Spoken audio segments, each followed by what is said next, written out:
So today I'm going to discuss regarding a case which I encountered 2 weeks back.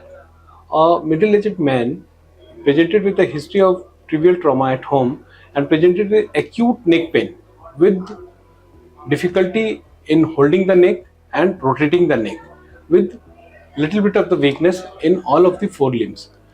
The patient encountered in the emergency where I saw him and looked him for the cervical spine trauma. So, get an X-ray cervical spine which showed there is a fracture in the C1 C2 vertebra. For better delineation, I did CT scan cervical spine with CV junction and MRI CV junction, where I found that there is the C1 arch fracture, anterior arch, and C2 odontoid fracture, and there is the displacement of the odontoid inside the spinal canal.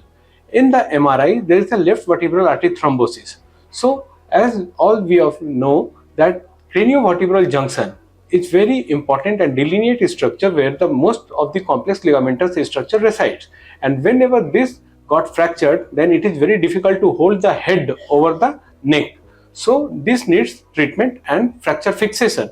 And because of the vertebral artery complexity, it is very difficult and technical challenging case.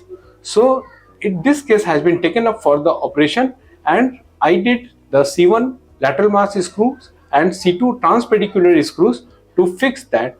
In this case particularly, we have to be very careful about the vertebral arteries because one side of the vertebral artery was thrombosed because of the trauma. Only one vertebral artery was patent.